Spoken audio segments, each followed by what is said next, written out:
Hi there, and welcome to today's episode where we talk with Nichole Jones, who is not only a professional counselor and therapist, but she's also a brainspotting consultant and the creator of Awakened Wealth.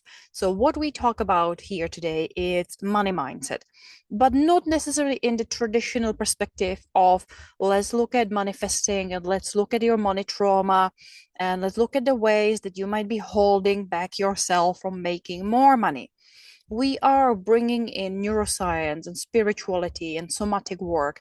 We're learning about new modalities and we're learning about that money mindset is not the core. It's our wealth and it's our body and it's our everything that comes together, our understanding of money and finances and banking. And it's a wonderful conversation where we really learn so much about why sometimes money feels stressful and what kind of nervous system patterns we might be having that give us stress and overthinking and avoidance.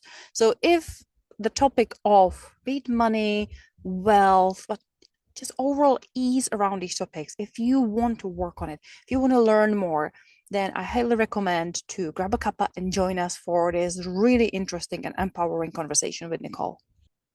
But before we get on with this beautiful and wonderful, inspiring conversation, here's your reminder. Hit subscribe, like, and share this conversation with your friends, family, or colleagues. When you hit subscribe, we get a further reach, and the guests that we have such amazing, wonderful wisdom, tips, and guidance that can help so many people, and we want to reach as many people as possible. So hit like, hit that subscribe button, and share. But now, let's get on with this beautiful conversation.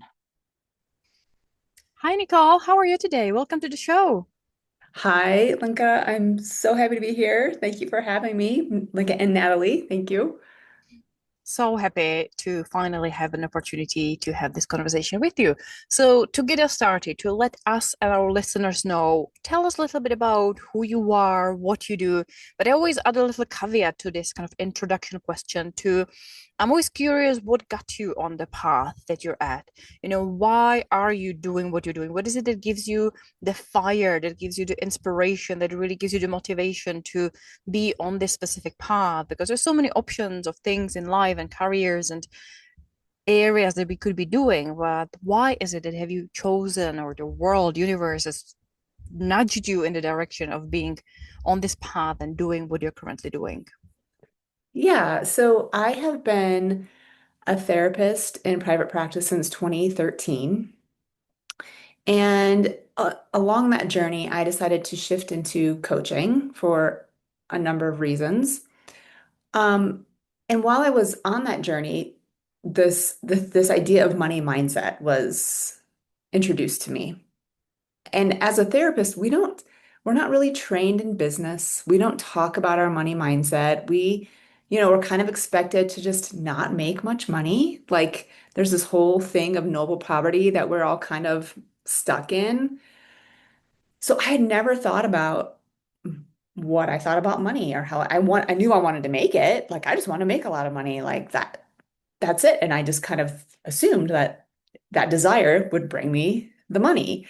Um, so I was doing this work, this mindset work around money. And I was trying to get this coaching business going, trying to shift myself from therapy into coaching. And I just kept spinning my wheels. Like I would sign a bunch of clients and then it would just stop. And I would sign and I would do that over and over again. And I'm like, I'm working on my money mindset. I'm saying my affirmations. I'm, listening to the law of attraction. I'm doing all this work. Like, what is wrong with me? Like, why can't I make this happen?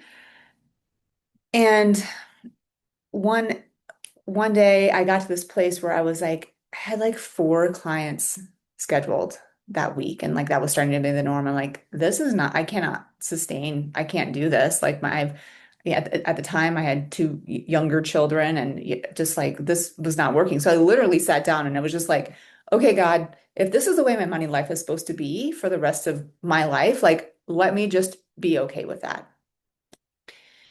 But the thing is I had really chronic money anxiety that I didn't realize was money anxiety. I didn't even know that was a thing. And that wouldn't go away. So in my practice as a therapist, I do a modality called Brainspotting, which is a brain body based intervention that's based in neuroscience, which I know the two of you are into the neuroscience thing. And I had this thing, I was like, why have I never thought about working on my money stuff with brain spotting when I know as a therapist who's trained in the how the brain works, how we store memories, how we access them. It's like for some reason I thought money was like outside of that like scope. And so I'm like, I was like, I went onto my International Brain Spotting Facebook page and I'm like, does anyone here work with money? Because I've got some money stuff. And someone popped up and she was like, I'm a coach. I've been trained in sacred money archetypes and I do brain spotting. And I'm like, awesome. Like, let's do it. Because I just wanted to quit worrying about money. I wasn't there to like help me make more money. I just was like, I gotta just like let go of all this stuff around money. So we did 6 sessions and and so much of my money stuff was not related at all to money. Like, because we had, we're just a normal family, but we had enough. We have a roof over our head. We're not at risk of losing it. But all this, oh my God, we're going to lose everything was just so ingrained in me. And we did this work, and my business started changing like dramatically. The second I doubled my clients the next second half of the year. I did this thing in the summer, and then the next year I doubled even more. I was making more money, and then I finally hit 6 figures, and I was just like, oh my God, I'm onto this thing. And I started just studying money and studying wealth and how the psychology of money and how we hold on to this money stuff and how just it infiltrates every part of our life. And it's, there are real money traumas. There's real money traumas. There's poverty. There is oppression. Like all of those things are absolutely real. But a lot of times when you start digging into our money stuff, it's not about money at all. And I was like, started working with my clients around this. And I happen to see a lot of therapists in my practice. And I was helping them build their practices like fresh out of grad school or leaving an agency. And they're having like a year and they would have full practice. I'm like, what is going on? Like it took me years and years and years and years to get my practice to be full. So I had by then hired another coach and she said, why don't you start helping people with their money in this way that you love to do? And I just kind of was like, I can't do that. I can't, I am not an expert in money. I can't, what? I'm not one of these 7-figure coaches like killing it out there in the world. I have no business. And she's like, look at how far you've come. Look at your clients. Look at how their businesses have grown. You can do this. So then I just kind of, I created this like program, my Awaken Wealth program, and it just like, oh, kind of was like a download. And then I started helping, like more formally helping people with money. Um, and that's kind of been the path that I've been on. And I've become an accidental financial feminist. And you're like, why are you doing this? Because as I dug more into money and women, it's appalling.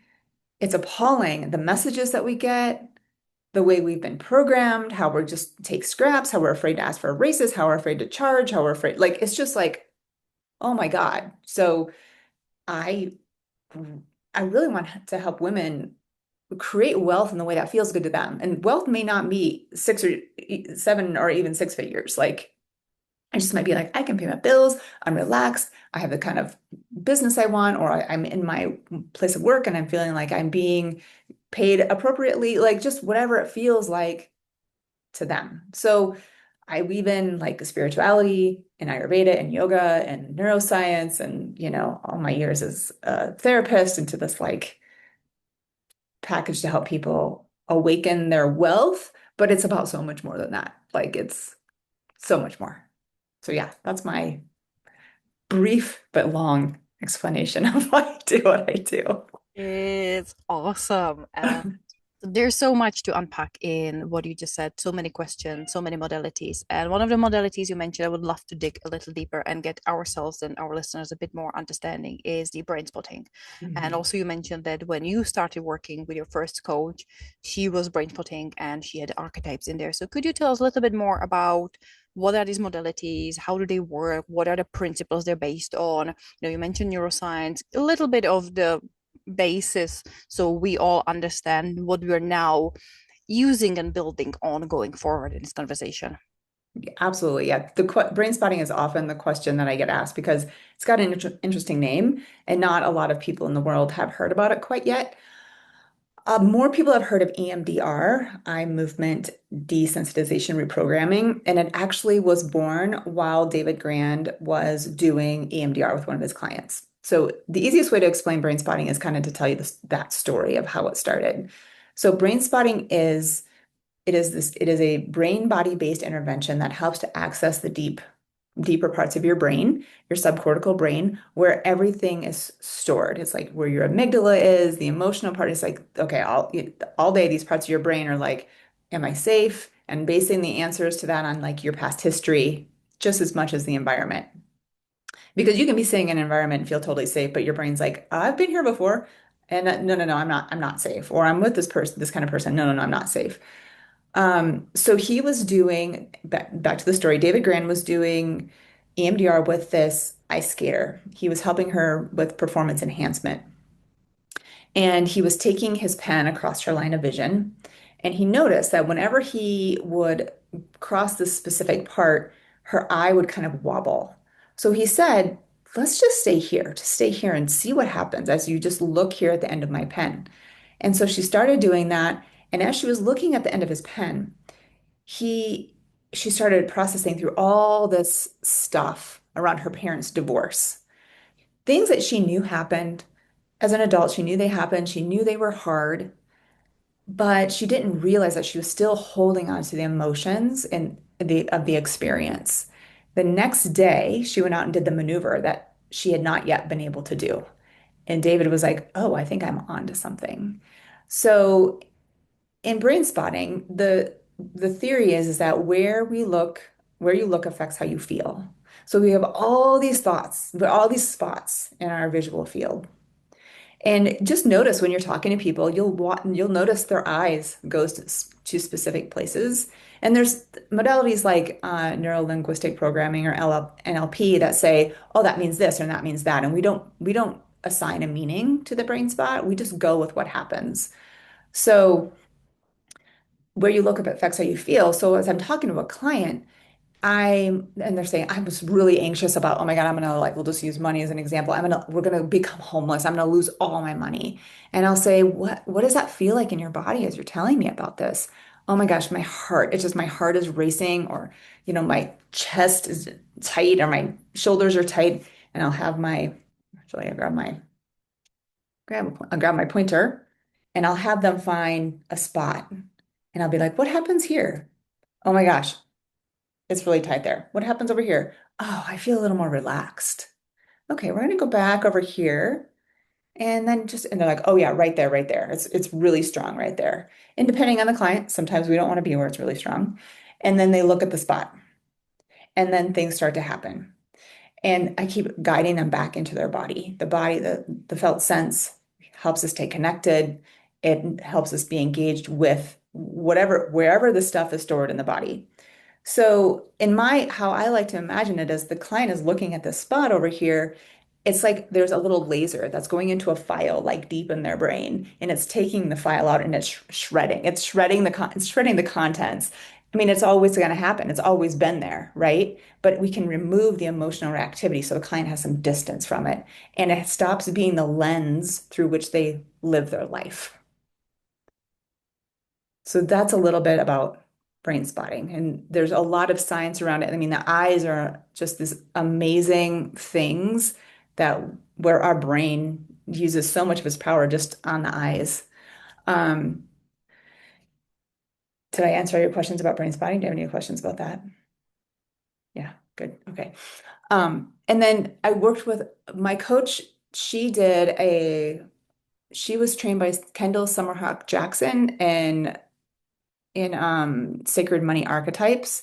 I'm not well versed in those, but it's like you answer this collection of questions and it kind of decides if it'll tell you if you're an accumulator, if you like to accumulate wealth, if you are, I can't even remember the different names, but like all these ways that you are around money. And she kind of used that as her lens to look at me like, okay, you tend to want to save, or oh, there's another one that's a celebrity. The celebrity likes to like have really nice things and go out and like buy the best stuff, and no shame around it, just like, oh, this is kind of how you are. And then there's the alchemist who, oh, because I'm an alchemist, it's like I like to use more like alternative ideas to make things happen for people. We like use this alchemy of transformation for the world. So that's a little bit, that's all I can really speak to about that, because that's not my training. I just had the experience with my coach on that. Thank you so much. And I love how you explained the brain spotting, taking that file and shredding it. And you've really explained it very nicely. And as you said, the eyes are these amazing things that we can see even if we've got good eyesight, peripheral Mhm. vision. And I'm sure most people have had teachers in their classroom who knows when they're doing something, meantime they're writing on the blackboard with their back to you, and it's like, oh, what are you doing? Eyes at the back of your head. But it's Fences. exactly, this almost 360 vision, and what we focus on, but yet what is in the lens, so to speak, is amazing, and how the brain processes all of that, and just the way that you explain brain spotting, and just like the laser and taking out the file and shredding it. So thank you so much. That really gives an idea of what you mean by brain spotting, because quite often, if you've watched any sort of medical dramas or anything, brain spotting is normally not a good thing, and you're on a you know a theater table and they're going to operate on you and you've got brain spotting. So it's obviously very different to that, but thank you. It just clears it up so that there is more of an understanding. And as Lenka said, it's a way, it helps to understand the conversation when you've got an idea of what you're talking about.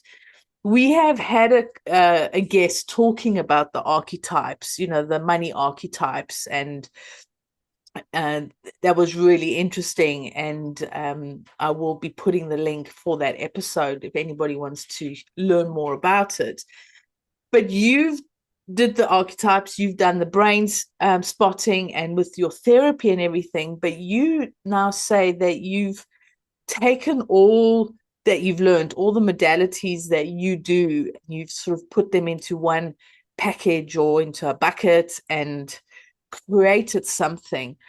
How then do you work with money, or not with money, but helping people to understand where they're coming from money? Because you mentioned that as women, quite often we don't appreciate the value.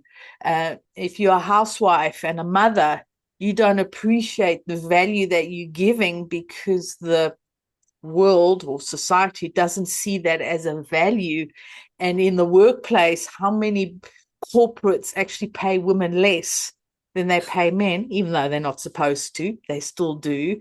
And this idea that, if you doing therapies and this noble poverty, I think is what you called it. And, if you're an artist and you paint, you expected to be a struggling artist and not be successful and making a lot of money until you die. They bring up Van Gogh or any of the, Monet or any of these famous artists. Yeah, but they got wealthy when they died. But you don't want to necessarily be wealthy when you die. You want to live comfortably now. And it's not about having millions in the bank. It might just be having that house that you wanted, having that freedom to travel, or that freedom to know that you're okay, or to be able to just buy that land so you can put your easel on it and paint whatever it is, it's not about the amount of money in the bank. It's about having that type of lifestyle that you want, which money does provide. So how do you work with these limiting beliefs that we have around money and helping to shift that? Because as you said, you did the archetypes, but you don't work with it. So you've obviously created something different. Can you maybe go a little bit into what it is you do? You don't have to give all your trade secrets away, but I just don't have very many trade secrets. just sort of an understanding, because you can Google money archetypes and it pops up, but you've obviously created something special, something different because of the different modalities that you have trained in. So if you can just dig a little bit deeper into that. Yeah, so I mean, I love the money archetypes. I think they're like super cool and it's fun. I mean, people, I think in general, people love to do the quizzes and like kind of have a deeper understanding of themselves when they do stuff like that. So most of it, how I work with people on money, it depends on where they are in their journey when they come to me. Um, because some people have done a lot of work around money. They've like written a letter to money. They've written out their money stories. They've done all the thought downloads. They've done the quizzes. They kind of have the sense of they know, what it is. And some people have never even, especially if a therapist comes to me, they've never even thought about what they think about money. So like the starting point is kind of different depending on where the client is. And I use brain spotting a lot with that because to me, that's the way we get into where the stuff. I had a client the other day describe brain spotting as like pulling the weeds in the garden. We start pulling the stuff out that's getting in the way of them feeling whatever it is they want to feel around money. So that's like the main way I work with people is by doing the brain spotting. Sometimes that isn't ideal for them. Sometimes people don't like brain spotting. So I have some other ways that I can work. But it's really most of my sessions are heavy duty brain spotting and then giving them homework. I have classes that I've recorded depending on what they need because some people need more. I have so much information in my brain about all this stuff. I don't have time during all my sessions to like give them all the information. So I'll give them homework to do around like reading about money every day, finance, like especially women, because we're so disempowered around money. It's like reading something a little bit about finance every single day. Like it's just, and for, 5, 10 minutes, it doesn't have to be long. Or just having the magazine out or the newspaper, not that it's actually kind of hard to find. Like I think there's very few places where you can actually get a hard copy like Money Magazine these days. Just having it out. So you're like kind of like, it just becomes part of who you are to understand money. And there's other practices I give them. So another way I think my work is unique is I implement Ayurveda, and Ayurveda it's the medical science of yoga. So how we are with money is often directly related to our deeper imbalance in our body. So with yoga, or with Ayurveda, I kind of have a sense of like where people's imbalances are. So one of the things with Ayurveda, we have this idea of there's three doshas, three energies that make up who we are. And someone who's got a lot of vata is going to be really afraid of money. It's going to be there, and they're going to be feast or famine. They're going to get money and they're going to spend it all. It's going to like come in just as fast. It's going to go out just as fast as it comes in. And there's often a lot of other places of fear and anxiety in their lives, or insomnia, or restlessness, or constipation, or things like that. And then there's pitta, and that's heat. And those people are like really driven, very passionate, tend to overwork. And then there's kapha, and that's like the earth energy. And that's more likely going to be the kind of person that like hoards the money. They're so attached. They can't spend it. They won't even like invest it. They're so afraid. So I kind of also work with those things and helping them balance their whole being while also doing brain spotting work. Or another thing I work with is like tapping, holographic memory resolution. I'm throwing all these words out, but just like kind of meeting, basically I meet the client where they are all the time and where they're ready to go and however they're presenting to me. And that's where we always start. And then I just kind of implement these things as we go along. I love how you use these different modalities, because we're not, two-dimensional and just one thing. And more and more coaches and therapies and just people who help other people are bringing in more different types of modalities, because people are different and they're unique. They're also coming from different areas, but also it's giving more options, finding more ways that you can help. So it's not just, okay, we go down this one path. Okay, I can't help you. So now you got to go to the next person to go down the one path and then find the next person. And at the end of the day, you've seen 10 different coaches or therapies to try and help. Whereas by combining a lot, you are helping almost the whole person instead of just one bit that you can do. And I love how you bringing that all in, and with the yoga, with finding out what else, because you're not only helping them with money, but it's also helping them with anxiety or stress or everything else, because it is everything. We don't just have one problem or one issue. It comes from somewhere else. And even when we physically like manifest shoulder pain, it's not necessarily shoulder pain. There's underlying things that are causing the shoulder pain. Okay, if you've punched a wall or something, yes, your fist might be sore, but from punching the wall. But the thing is quite often by the time we're getting physical symptoms, there's been a lot of stuff going on in the background in our minds from childhood, from teenage years, from wherever. We could pick up stuff from when we're 6 months old and not even know it.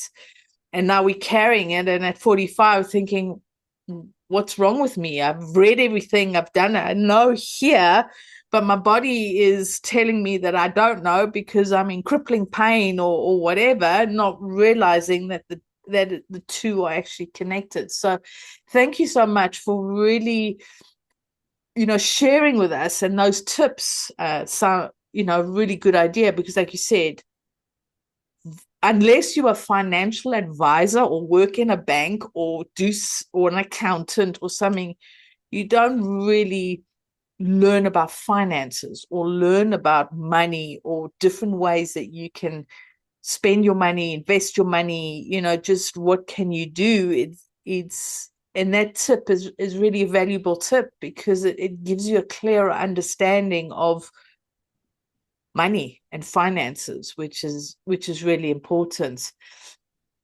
From what you were saying, what came to mind is it is so much deeper than money. I mean, sometimes I almost feel like I shouldn't even call it. I mean, wealth is I've got it here. The the definition of wealth is a state or condition of happiness, well-being, and joy. So it's also that prosperity piece. But sometimes I'm almost like I'm money is just the way in. Like sometimes I'm like, should I even call it that I'm doing money mindset work? Because it is, but then it's rarely not.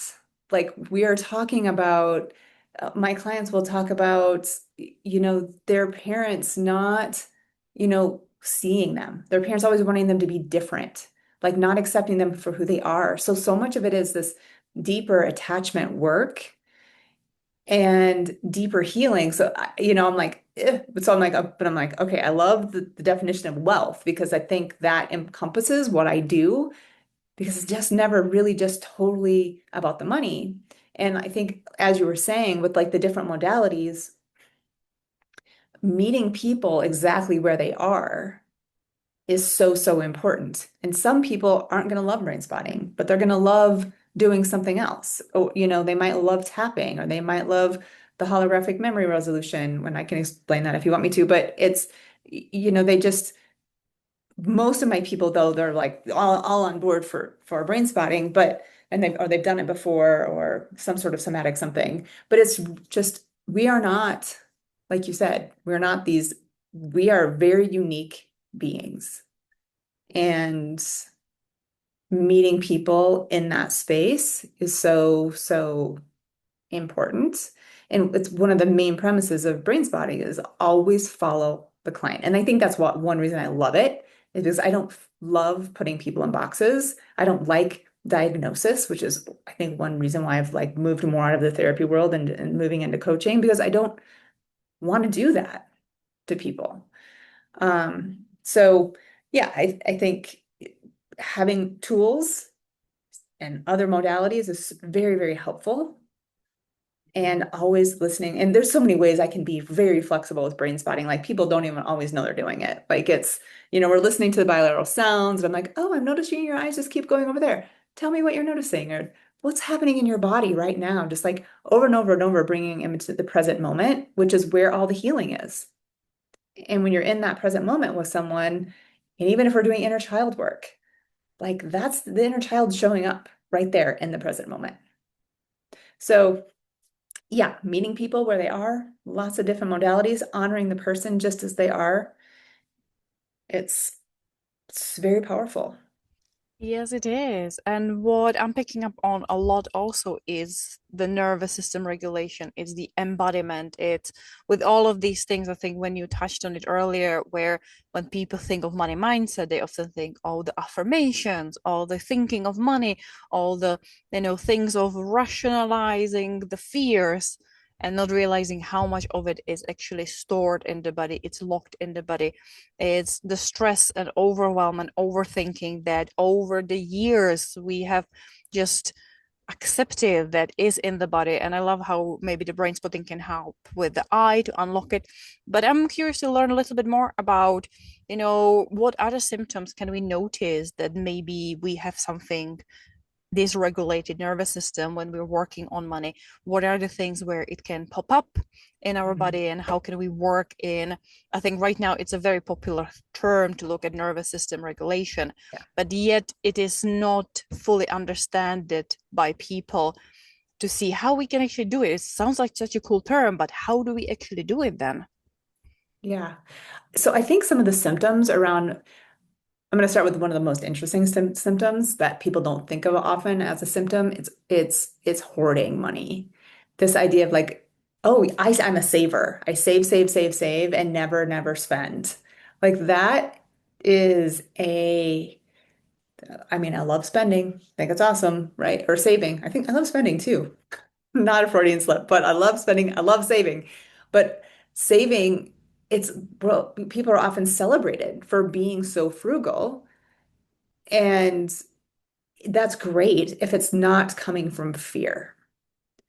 A lot of times the intent, what's behind it is just a lot of fear that I will run out of money, or I'll be considered irresponsible with money. So that's one thing. And then obviously I have clients who they are terrified of looking in their bank account.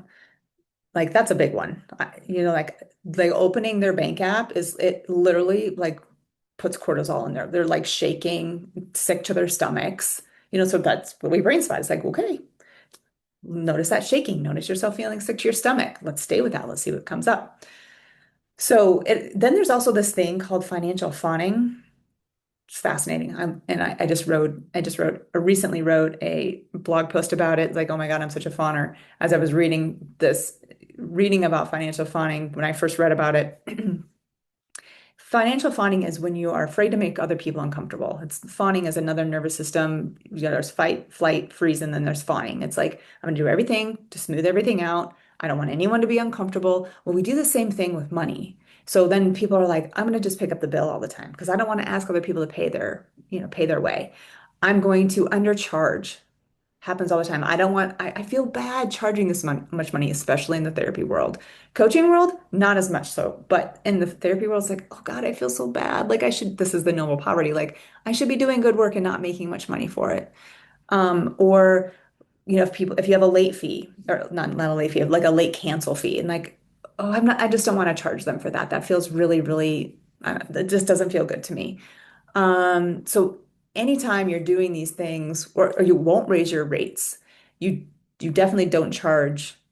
sometimes I have clients who won't even charge like what the average is in the, in our area for whatever it is, whatever services they're providing. So it's like, I can't do that. So there's the under earning. Um, and then there's, yeah, the under earning, not wanting to ask people to pay you that, when you like, if you have someone who's got an invoice due for months and you're just so afraid of like being like, okay, this is due, you just kind of let it go, let it go, let it go. Um, yeah, I met a woman who had $170,000 out in money owed to her. That's like also avoidance, like a huge thing. So avoidance is a big thing with money. When you don't, when you avoid it, when you look at your bank account, when you don't have any idea how much debt you have, um, I think if you obsess about money if you're just like thinking about it all the time, and it's like every decision you make in your life is based on money all the time. Should I buy this? It can be so small. It's like, okay, God, this olive oil's on sale. I really like this olive oil, but this other one is way cheaper, but this is like my favorite one. But okay, and frugality's not, I'm not dissing frugality because it's a good thing. And there's a lot of people doing the whole FIRE thing, the financially independent, retire early thing, totally on board, but their energy around is different.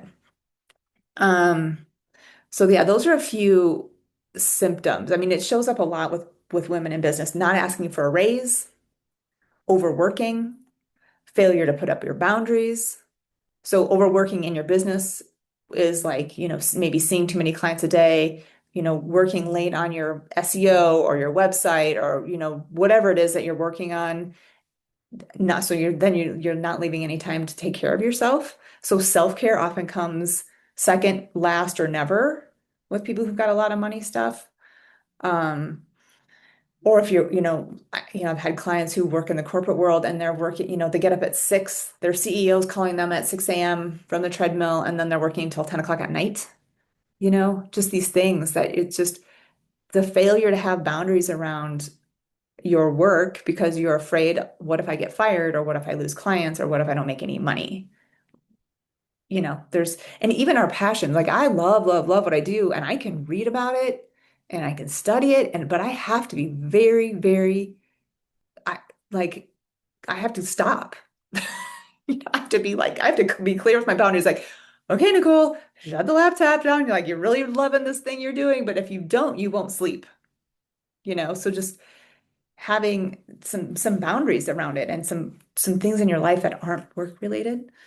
Um, okay. Then I think your second part of your question was about nervous system regulation. Yeah. Okay. So I know I'm beating the drum of brain spotting, but brain spotting ultimately is its goal is to regulate the nervous system. And I think that most coaching and most therapy is to ultimately regulate the nervous system, right? Like that's what we want to do is regulate the nervous system. And I want to be very clear about what regulation means. And maybe you've heard this before, but regulation doesn't mean that you're calm all the time. Regulation means that you move in and out of the states of the nervous system as needed throughout the day. So you need a little parasympathetic, you need a little sympathetic, you need like sympathetic helps you get up in the morning, helps you get things done. The thing is we don't want to get stuck in any of those states all the time. And we're kind of in a chronically dysregulated state in our world right now, because of a million things. I don't even, because we just are. That's just how our world is. You can blame it on capitalism, what you can blame it on the patriarchy, like there's bigger systemic things going on. So the ultimate goal of my work is to regulate clients in all areas of their life, because if you're dysregulated in money, you're going to be dysregulated elsewhere. It's like you said, we're not just these like if we're just carrying money stuff around, we're not usually just honky-dory everywhere else. So teaching clients how to regulate themselves outside of sessions, we do the brain spotting and work and do the brain spotting in session, but also breathing techniques, yoga nidra, which is a guided meditation done lying down. It's 20 minutes equals roughly 3 hours of sleep. It's one of my favorite things of all time. And there's, the kinds of foods they eat, the way they eat, like teaching them how to start their day in a regular. If you want your life to feel calm and regulated, look at how you start your morning. You up, rushing out the door, hopping on calls with clients. Your day's, I mean, that you're setting the tone for your day and therefore your life. So those are sort of the things that I help, outside of session to make recommendations around, like, how do we bring more regulation into the system on a regular basis and teach our nervous systems to be flexible, because that's what we want. We don't want to be sitting chill and calm all the time, because sometimes you need to get mad. Sometimes you need to be afraid. Sometimes you need to be sad. You need the oomph and you need the down, like all the time. So just teaching us how we can be more flexible and fluid throughout the day and not just stuck in one part of the dysregulation. And the one word that you just said now, the flexibility, is such an interesting thing, not only in terms of, our nervous system of, as you said, kind of, we need the highs and the lows, we need the stress and we need the calm, we need the right system for the right job. Like stress is not a bad thing. Stress is an essential survival mechanism of how our work, our business, our world, our body, our systems work. Stress is essential, but chronic stress and stress in places where it doesn't need to be, that's a problem. But I wanted to look at the word flexibility that you mentioned, because I'm also interested in knowing, when we want to, most of us want to have a bit more flexibility. Again, it's not necessarily maybe about earning more money. It's maybe about just being, at peace. And I think there is a lot around the trust, with trusting that the money is going to come, or trusting that we will be fine, or trusting that the universe is going to deliver, or trusting in ourselves, the higher powers, the circumstances. Some people call it luck, trusting in that. I'm curious, how do you work with helping people build this? And again, it comes back to a little bit of the nervous system, the calmness, but also bring in this kind of a trust in, the possibilities and the future and the reality, and remove some of the anxieties and grasping. I think there's lots of like grasping, and I think trust is a wonderful thing. Yeah, so this is where my work gets real interesting, I think. So the flexibility is so important, and I do think it is based in trust, and it's based in cleaning up the weeds, right? Because if you've got all these weeds taking over your garden, your flowers can't get, you're like, oh, I'm trying to get up here. It's like, I can't, but the weeds are choking me out. I can't see it. So we want to clean up the trauma and the experiences. And when I say trauma, it's not always big stuff. It is seriously the smallest things, because our nervous systems are so individualized. And, some of us just take things in a way that feels like we're holding it and storing it in a way that's like, that was bad. When someone else might not feel that way, not a right or wrong. We are all just unique people. So clearing out the garden, so we feel like, okay, I can do this. Cognitive flexibility is one thing that we've got the nervous system flexibility, and then I see cognitive flexibility coming along with that. And that's this, when I'm sitting with a client and they're so like, I'm not, I can't charge this, I can't charge this, I can't charge this, or I'm never going to get ahead, I'm never going to get ahead. And then all of a sudden they say something like, like that's been their narrative. And then they're like, but actually I had a really good week. Like that was actually really fun. And I'm like, whew, did you see just what happened? Like your brain didn't just go to that place of like, no, this, okay, yeah, I had a great week last week, but what about next week? Next week, or next month is going to be bad. We're like, yeah, it was kind of okay. And that was kind of fun to like make that much money or see that many clients, or, I hadn't even thought about money at all. I just went and, had my week and, did my bookkeeping as responsible and necessary and whatever. But I'm like, yeah, I went to the store and I bought stuff and I wasn't even freaking out about it. Like these little things that people don't even notice, but you're like, your brain just did something different, which shows me that your nervous system and your cognitions are becoming more flexible. And it's so fun to see that.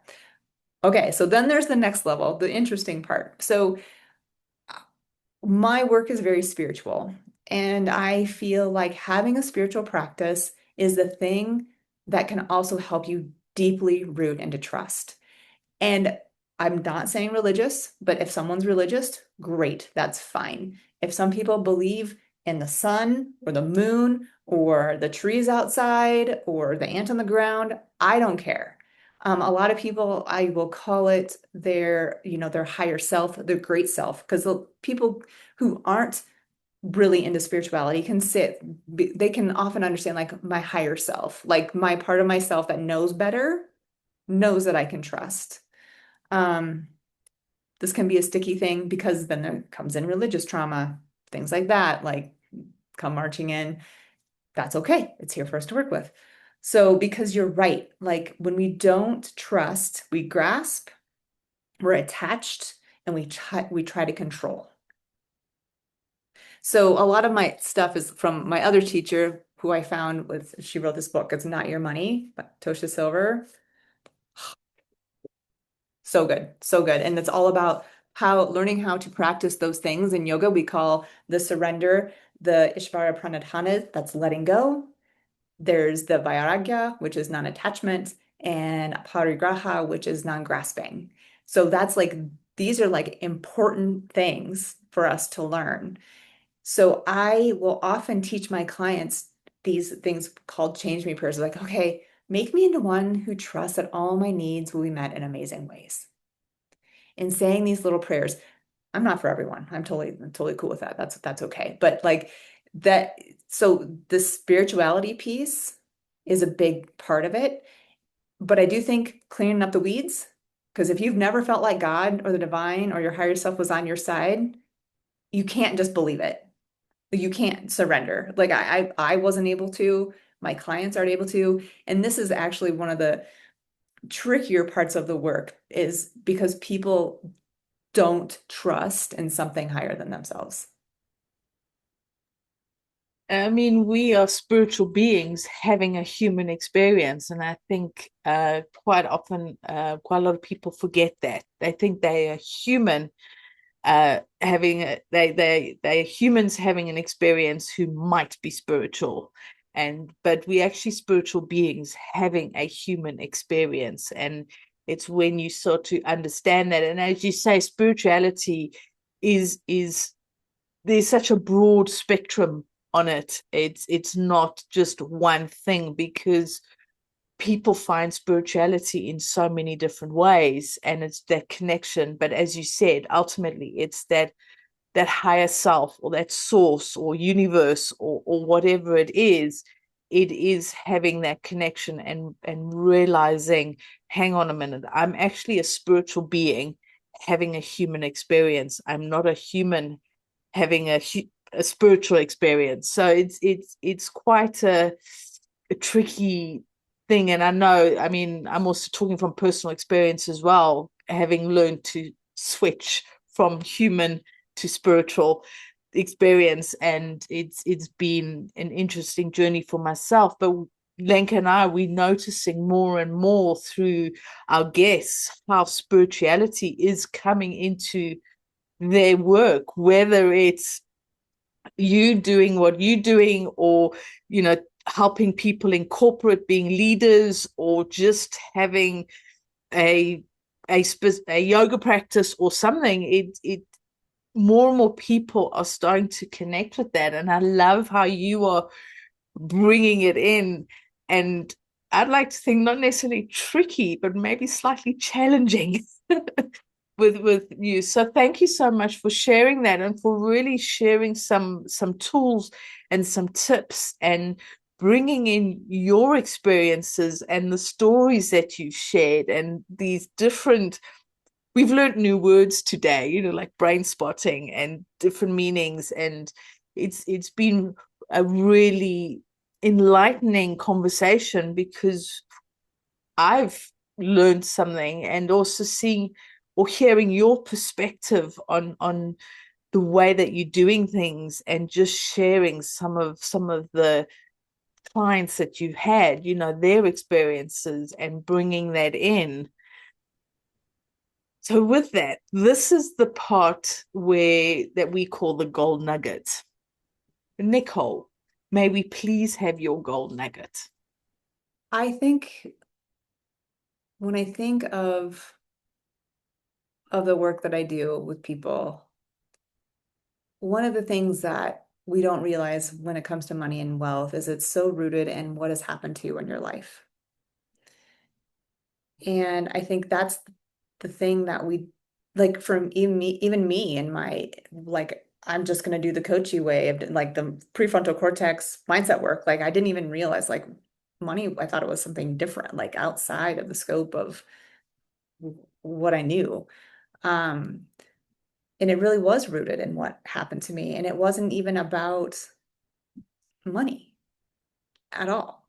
So working on those things that have happened to you that cause you to feel and see life in a certain way as unsafe, you're untrusting, you know, all those things. I mean, that's like I've been thinking about like this, like what are, I've been working with what are my pillars of awakened wealth, and that has been one that's really been born lately. Like as I just talk about it over and over again, it's this: what has happened? What has happened to you in your life that has landed you here in whatever it is, whatever your relationship is with money, and that could be great wealth because some people have great wealth and there's nothing wrong with that, but they don't always like having great wealth. There's a lot of things that come with that, you know. Um, so yeah, it's oftentimes more about what's happened to you in your life versus what's the money itself. Yeah. Thank you so much. And this is why we love our gold nuggets, because we always get something of value and something that's, even if it's different perspective, but we get so much more from our gold nuggets. So thank you so much for sharing that. And you are right, is just because you have a lot of wealth, it doesn't necessarily mean that you have a fantastic or brilliant life and that you are in a good place. So thank you for sharing your gold nuggets and just your perspective from what it is that you do, as well as from your experience having lived through it and done it. So thank you. Now, for our listeners, if they want to find out more about what it is that you do, connect with you, or just find a way to be in your circle, to even find that blog that you mentioned on money fawning, which I had never heard of money fawning before. So thank you for that. But if somebody wants to just find a way to connect or read something from you, where can people find you? Yeah, they can go to my website, which is awakened-wealth.com, and my blog is all there. I've written a blog every week since last April. I'm so proud of myself and I'm loving it. And then I'm also on Instagram where I will paste little, I'll do little tidbits of my blogs. So at the real Nichole Jones, and my Nichole is weird, it's with an H, so it's Nichole Jones, the real Nichole Jones. So yeah, that's where they can find me. And you can sign up for my to receive my blog every week on my website. And obviously, we will make sure that all the links are down below so people don't have to worry about how to spell your name. They can just click and find you wherever they prefer to find you and connect with you. So thank you so much for today. This has been wonderful. I have learned so much. I know that Natalie has learned so much, and I'm sure that our listeners have learned so much as well. That on this podcast, we are a little greedy and we always try to get a bit more from our guests. And because our mission is to learn more and explore more ways of living happier, healthier, more fulfilling lives. That's why we call the podcast Lean Into Your Life, to have more life in your life. I'm always curious about our guests, what it is that gives you life right now. My morning sits. I like go sit outside first thing in the morning with my dogs and my hot water, and I just let the sun shine in, and seriously is so amazing. It's so amazing just listening to what like it helps reset your circadian rhythms, like morning light, blah blah blah, all these things. But it's not even that. It's just like it's just I I just can't stop doing it. Like, I just love it so much. That's giving me a lot of life. Yeah.